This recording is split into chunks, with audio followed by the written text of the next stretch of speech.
Thank you.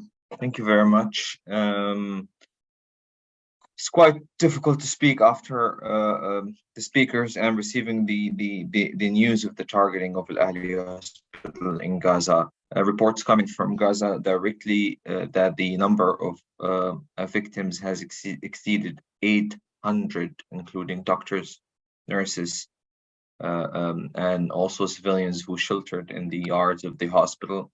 This is a dark day in humanity. This will remain a stain on humanity that history will remember. This is what the West is supporting and enabling, and this is this is the result of the international community's silent on what Israel is committing in Palestine, which are indisputably war crimes, crimes against humanity, and also arguably, as we have seen, there are serious allegations of genocide, considering the statements that we heard from Israeli officials. It appears that the Israeli apartheid regime has announced a total warfare against the Gaza civilian population. And to put things into context, we're talking about 2.3 million Palestinians that have been taken hostage and locked in a tiny strip of land that does not exceed 365 square meters. This is one of the most densely populated areas on the face of the earth. Just to put things into context so viewers understand what we're talking about here. The Gaza Strip has been under suffocating military blockade for over 16 years. In 2012, the UN issued a report entitled 2020 Gaza Livable? And the report says that by 2020, the situation in Gaza will render it unlivable. We're 3 years beyond that, and the Palestinians are still steadfast and resilient on their land. And now the Zionist ideology, the Zionist project, is aiming to ethnically cleanse the Palestinians that they've always viewed in the Gaza Strip in particular, that they've always viewed as a demographic threat, quote unquote.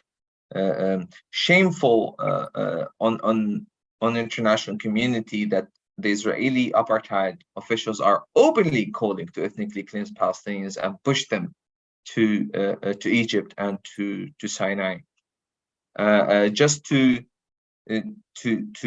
put things into context, and considering the serious allegations of a genocidal intent that is being declared by Israeli officials, it's particularly alarming what the Israeli defense minister said, and I quote, he told the world openly, "We are imposing a complete siege on Gaza. No electricity, no food, no water, no fuel.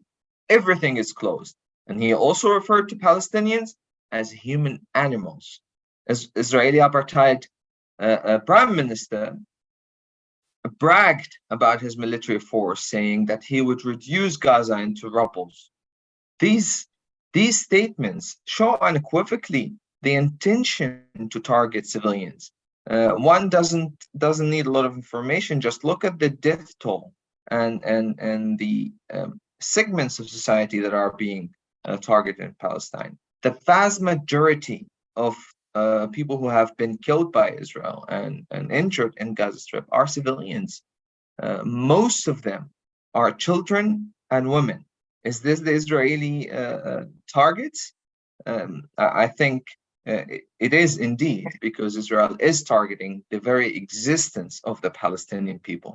What Israel is doing is a collective punishment that is directed against the Palestinian people, against their very existence. One must always understand that it is essential in this particular situation that the international community and public opinion understands and address the root causes of this situation. And that this is only the current escalation, that what we're having at the moment, it was a matter of when, not if. Israel cannot seriously have expected to look for 16 years, 2.3 million Palestinians, and expect them to be good victims. We've warned as human rights organizations for years that this will happen. I stormed European capitals warning that we are in a very serious situation where the Palestinians are left with no option and there is no political prospect, and Israeli oppression and apartheid is entrenching and is continuing to oppress the Palestinians, and the result will be catastrophic. And the war did nothing. It is a shame on the international community that Israel is implementing a 21st century apartheid regime against the Palestinian people, and no action has been taken yet. The world is watching. This is not you. The Palestinians have been denied their unalienable rights for over 75 years, especially their right to return and the right to self-determination. It's important also to note that over 70% of the Gaza population are refugees that are waiting for their right to return to be implemented, to go back to their homes and villages from which they were ethnically cleansed in 1948. I am one of them. I spent my whole life in Gaza. I grew up in Gaza. My family is still in Gaza, and I was born as a refugee in Gaza. It's quite disturbing to hear from Israeli officials saying that why Egypt doesn't open the borders for the Palestinians. It's quite preposterous. As a matter of fact, my hometown, my home village, Hamama, is closer to Gaza than to Egypt. Israel needs to allow the Palestinians to return to their homes and villages from which they were ethnically cleansed. They have the right to return. Israel's settler colonial project must end. And in fact, what the West is doing at the moment is just confirming that its support is coming from the similarities from the colonial nature of the Israeli regime and the colonial history in Europe and the crimes that have been committed in that era. And to conclude with demands, it's important that the international community take urgent actions and stop this insanity, stop this attack on civilians, and protect civilians in Gaza. There are legal obligations of the international community to act and prevent such the commission of war crimes and crimes against humanity. The prosecutor of the International Criminal Court should expedite its investigation and start issuing arrest warrants for those responsible for serious crimes. And on the hypocrisy and the double standards, if I may, only few months ago, last year, for example, we've seen European officials and European leaders calling out Russian crimes and calling the cutting of electricity and water as an act of terror. Why don't we see the same statements now? Aren't the Palestinians equal human beings? We've seen mainstream Western media teaching people how to make Molotov cocktails on TV. This was okay. This was the right to resist, rightly so. But the Palestinians don't have a right to resist, don't have a right to achieve the right to self-determination. The Western hypocrisy is unspeakable, to be honest. It's quite astonishing that the West is still implementing its double standards when it comes to Palestine. This undermines the whole system. We're left in a situation where people in the global South, more generally, but in Palestine in particular, are questioning what's the point of any political solution? What's the point of recoursing to international law if it seems to be that is not for the Palestinians?